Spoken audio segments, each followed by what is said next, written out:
548 people died from heat in one American county last year. A $200 pipe would have saved them. Building codes effectively ban it. It is a thermal chimney, a solar chimney. Solar heat rises inside a dark shaft and pulls cool air through the building. No electricity, no compressor, no fan. Frank Lloyd Wright used one in the Larkin Building, 1906. The federal government built one in 2007. You are not allowed to. Sunlight strikes a black-painted shaft. The metal surface climbs to 110, 135, sometimes even 162 degrees Fahrenheit, far hotter than the air outside. Inside that shaft, the air heats up, expands, and rises. This is the stack effect. As hot air escapes upward, it pulls cooler air from shaded rooms, basements, or earth-cooled pipes below. The only things moving are molecules and pressure. No fan, no motor, no grid connection. Measured in real-world tests, a well-built thermal chimney moves between 0.8 and 1.2 cubic meters of air per second. That is enough to fully ventilate a 1,500 square foot house every 10 minutes. The physics is not guesswork. The pressure difference comes directly from the temperature gap. For every 10-degree Fahrenheit rise in the shaft above outdoor air, the draft grows stronger. Adding black metal fins to the absorber increases the temperature jump by 5 to 7 degrees and raises airflow by as much as 30%. Engineers have confirmed these numbers in lab and field. A 10-meter vertical shaft with a cross-section of 1 square meter produces a steady, measurable draft. No moving parts, just sun and air. The core equation is simple. Hotter air in the shaft, cooler air below, a vertical path for flow. Change the shaft height, the absorber material, or the orientation, and you change the airflow. But the principle stays the same. A $200 assembly of pipe, black metal, and insulation can replace a compressor and a fan. The only requirement is sunlight and a path for air to move. This is not theory. These are numbers, tested and measured, that anyone can use. Frank Lloyd Wright's Larkin Administration Building opened its doors in Buffalo in 1906.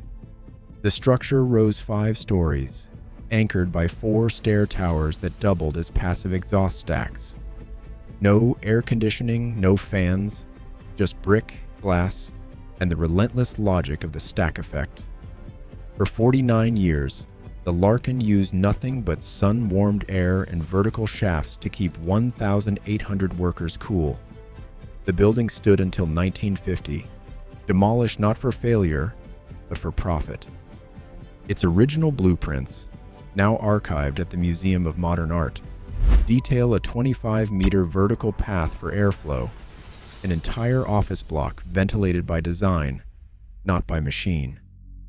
A century later, Rick Harlan Schneider took a row house in Washington, D.C. and added a 15-foot solar chimney. The retrofit cost less than a single window unit, air conditioning, black-painted metal, insulated cavity, louvered vent. The result, a 65% drop in electricity bills, verified by utility statements. Peak indoor temperatures fell by up to 7 degrees Celsius. The American Institute of Architects awarded Schneider a presidential citation for sustainable design.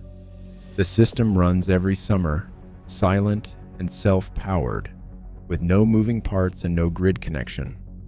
Ancient Iran's Dalatabad Garden still stands, its 111-foot wind tower funneling air cooled by evaporation and earth. UNESCO thermographic surveys show a 15 to 22 degree Fahrenheit drop at the tower's vent, even as Yazd's desert bakes at 113 degrees Fahrenheit outside. In Rajasthan, the Chand Bori stepwell plunges 100 feet into the ground. Water at the bottom stays 9 to 11 degrees cooler than the surface year-round. These are not ruins. They are living proof. Persian, Indian, American, 3,000 years, 3 continents, one principle.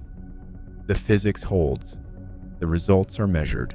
If passive cooling works in a 1906 Buffalo office, a DC townhouse, a Persian palace, and an Indian stepwell, why is it missing from modern homes? Michael Reynolds stood in the high desert north of Taos, watching county trucks idle at the end of his driveway. In 1997, the planning office issued a stop work order on 7 Earthship homes.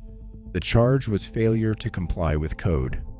Reynolds, an architect and builder, had spent years developing off-grid houses, thick earth walls, buried cisterns, and black shaft chimneys that vented summer heat without a single watt of electricity.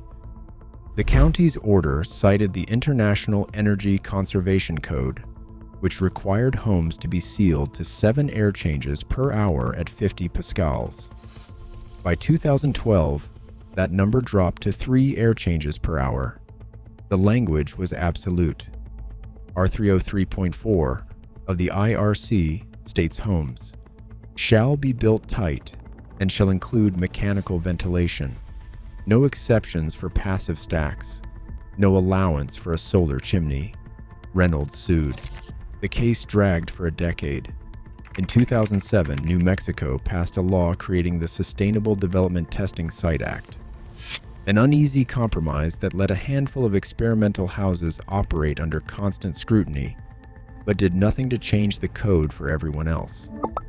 Meanwhile, the American Society of Heating, Refrigerating, and Air Conditioning Engineers kept its rules strict. ASHRAE 62.2, Section 4.2 requires fans and associated ductwork. The Air Conditioning, Heating, and Refrigeration Institute, representing 350 companies and $27 billion in sales, reported over $1 million in annual lobbying. In 2002, the International Code Council and the National Association of Home Builders signed a memo giving NAHB 4 out of 11 seats on the voting panel. Code language, shaped in private, locked out passive cooling. The result was 3 legal and policy locks, each one closing the door on a $200 solution. Reynolds fought, but the walls closed in. In 2007, the United States General Services Administration opened the San Francisco Federal Building, a 600,000 square foot tower designed by Morphosis architects. The top 13 floors have no mechanical air conditioning. Instead, the building relies on a facade of perforated stainless steel panels that act as vertical solar chimneys. Sunlight heats the skin, air inside the shafts rises, and fresh air is drawn through the offices on every level. The result is a 30% reduction in energy use compared to standard General Services Administration buildings. The federal government's own post-occupancy evaluation confirms these numbers. On hot days, the temperature inside stays within the comfort range even as the city bakes outside. The system works with no compressors, no rooftop chillers, and no backup generator for cooling. The irony is hard to ignore. The same government that mandates sealed homes and mechanical ventilation for every new house in the country uses passive stack cooling for its own flagship offices. Federal employees work year-round in a building cooled by sunlight and airflow, while homeowners are told that a solar chimney is not up to code. The San Francisco project was not a pilot or a one-off experiment. It is the General Services Administration benchmark for energy savings, a model that cuts costs, lowers emissions, and operates through blackouts. The technology is proven, the savings are measured, and the contradiction is written into every page of the codebook. The rules are clear. Passive cooling is good enough for federal workers, but not for the rest of America. Eastgate Center rises above Harare's skyline. 48 brick chimneys, termite-inspired design, and no central air conditioning. Since 1996, The building's passive stack system has cut energy use by 90% compared to neighboring offices. Annual savings top $3.5 million US. In Utah, the Zion National Park Visitor Center relies on solar-powered cool towers and stack effect ventilation. The result is a 67% drop in cooling energy. Manitoba Hydro Place in Winnipeg runs a solar chimney through 22 floors, even in winters of minus 30 degrees, slashing HVAC demand by 70%. In Denmark, Solar Venti has shipped over 70,000 solar air heaters, simple black panels and vent pipes across Europe, proving performance from Norway to Spain. These projects span continents, climates, and building types. The physics adapts. The savings are real. Passive stack cooling works in the desert, the tundra, and everywhere in between. 3 options, 3 price points, 3 weekends. The basic solar chimney starts with a 15-foot black stovepipe, a sheet of polycarbonate, and insulation, materials found at any hardware store. Total cost, about $250 for pipe, paint, and vent. For more airflow, a dual-mode design adds a second channel and a 35-degree deflector, boosting performance by up to 30%. Expect to spend between $400 and $900, depending on shaft height and materials. In humid climates, a 2021 study recommends pairing the stack with an earth-air pipe to keep moisture in check. Renters or those with limited space can use a modular window stack, a black metal sleeve, foam gasket, and snap. Invent, all under $300. No permit, no compressor, no grid tie, just sunlight, airflow, and a weekend's work. Americans spent $29 billion on home air conditioning last year, just to keep cool. That is nearly 12% of all residential electricity, every hour, every day. The chemical backbone of this system is hydrofluorocarbons, HFCs, which can trap up to 14,800 times more heat in the atmosphere than carbon dioxide. These gases leak, vent, and accumulate. When the grid fails, as it did in Texas during 2021, the result is deadly. 246 people died in their homes, trapped without power or cooling. The numbers are blunt. The cost is measured in bills, in emissions, and in lives. Passive cooling is not a theory, it is an alternative we are not allowed to use.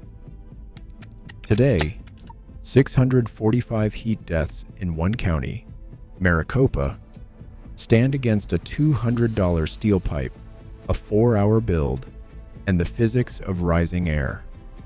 Codes block it. Utilities profit.